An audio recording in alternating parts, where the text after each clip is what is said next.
Welcome. आज हम question number 25 और 19 सॉल्व करेंगे। क्वेश्चन नंबर 25 में वैसे क्वेश्चन में आपको इनकम एंड एक्सपेंडिचर अकाउंट बनाने को ही बोला है, लेकिन मैंने इसमें दोनों बैलेंस शीट भी बना दी है आपके लिए साथ में।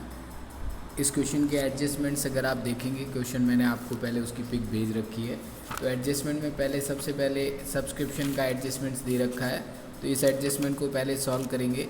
तो आप देखेंगे कि सब्सक्रिप्शन जो है वो रिसिप्ट एंड पेमेंट अकाउंट के अंदर जो सब्सक्रिप्शन दे रखा है वो 3 पार्ट्स में डिवाइडेड है।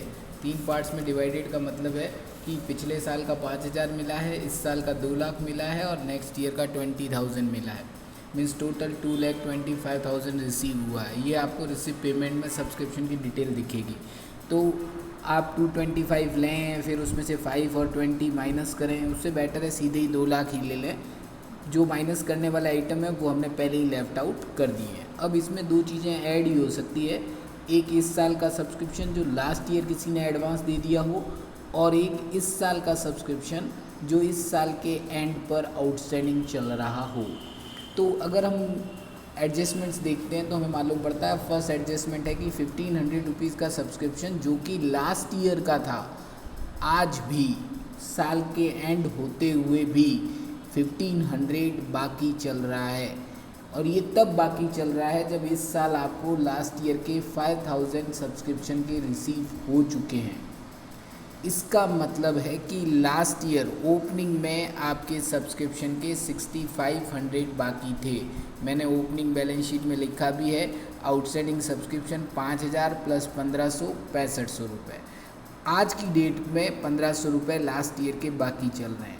और सेकंड पॉइंट कह रहा है कि सब्सक्रिप्शन आउटस्टैंडिंग है 31 मार्च 2019 को, इस तारीख को टोटल 41,500 बाकी है। इस साल का नहीं है ये। लास्ट क्वेश्चन जो कल हमने किया था उसमें 2,500 उस करंट ईयर के ही थे, ये करंट ईयर के नहीं हैं, ये ओवरऑल है। तो इसके भी हमें 2 पार्ट्स करने होंगे। आप इस साल की बैलेंस शीट की एसेट्स में चेक करेंगे तो मैंने लिखा है आउटस्टैंडिंग सब्सक्रिप्शन लास्ट ईयर के 1,500 और करंट ईयर के 40,000, टोटल 41,500। और जो आपको 19-20 के 20,000 मिले हैं वो इस साल लायबिलिटी में एडवांस सब्सक्रिप्शन के फॉर्म में दिखा दिए जाएंगे। स्टॉक ऑफ मेडिसिन दे रखा है, ओपनिंग भी है और क्लोजिंग भी है। ओपनिंग बैलेंस शीट में दिखा देंगे और क्लोजिंग बैलेंस शीट में दिखा देंगे। Then after purchase plus opening minus closing, तो आपका कंज्यूम आ जाएगा 26,000। उसके बाद 1 महीने का किराया बोल रहे हैं कि आउटस्टैंडिंग है, तो 1,10,000 रुपये, इसका मतलब 11 मंथ्स का रेंट है। तो 1 मंथ का रेंट हो जाएगा 10,000, ऐड करने पर 1,20,000 रेंट बन जाएगा। उसके बाद डेप्रिसिएशन लगाने को बोला है 10% पर एनम, तो टाइम का ध्यान रखना पड़ेगा। आप पेमेंट में देखेंगे इस साल आपने मशीन खरीदी है अक्टूबर में, मीन्स 6 महीने हुए हैं 1 लाख रुपए में, तो उसका 1 लाख का 6 महीने का 5,000 रुपये डेप्रिसिएशन आप लगा देंगे। और इसे as a expenditure, income expenditure के एक्सपेंडिचर साइड में भी 5,000 रुपये मैंने शो कर रखा है। उसके बाद सारे एडजस्टमेंट हो जाएंगे। फिर जो opening balance bought down 65,000 receipt payment में दिया है वो ओपनिंग बैलेंस शीट की एसेट्स में कैश आ जाएगा। उसके बाद सब्सक्रिप्शन हो चुका है, लॉकर्स रेंट क्रेडिट में आएगा, एंट्रेंस फीस क्रेडिट में आएगी। ध्यान रखें 2 आइटम के बारे में मैं आपको बात बता देता हूँ, लाइव मेंबरशिप फीस और लेगेसी। ये चाहे कुछ कहे या ना कहे, इनको कभी भी इनकम एक्सपेंडिचर में शो नहीं करना है। इन्हें बैलेंस शीट की लायबिलिटी साइड में ही दिखाया जाएगा, बिकॉज़ ये एक कैपिटल रिसिप्ट है, ये किसी पर्टिकुलर ईयर की इनकम नहीं है, लाइफ टाइम के लिए बंदा दे रहा है। तो लाइफ मेंबरशिप फ़ीस मैंने यहाँ नहीं दिखाई है, सीधे बैलेंस शीट की लायबिलिटी में शो की है।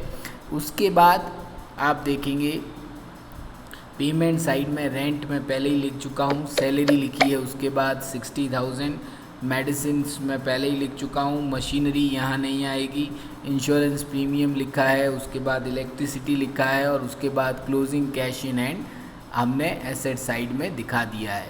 फिर ओपनिंग बैलेंस शीट के साथ हम टोटल करते हैं ओपनिंग बैलेंस शीट की, तो वो आएगी 77,500 और उस टोटल से हमें ओपनिंग कैपिटल फंड मिलेगा 77,500 और इधर इनकम एक्सपेंडिचर के क्रेडिट की टोटल में से डेबिट माइनस करेंगे तो सरप्लस आया 29। Surplus means net profit.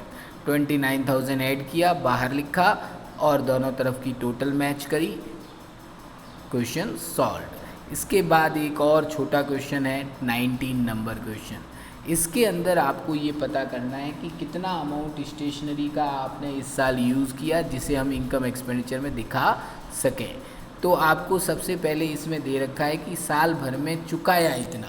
देखें आप ढंग से, ये चुकाया है, चुकाए और ख़रीदे में फ़र्क होता है। अभी जो हमने लास्ट क्वेश्चन किया था उसमें पेड और परचेज सेम था, लेकिन अगर कहीं आउटस्टैंडिंग है सम अमाउंट या कुछ अमाउंट प्रीपेड है तो ऐसी कंडीशन में पहले आपको पेड से परचेज पर पहुंचना पड़ेगा। आप देखेंगे नीचे मैंने पहले परचेज निकाला है, उसके बाद परचेज निकालने के बाद उसमें ओपनिंग स्टॉक ऐड होगा और क्लोजिंग स्टॉक लेस।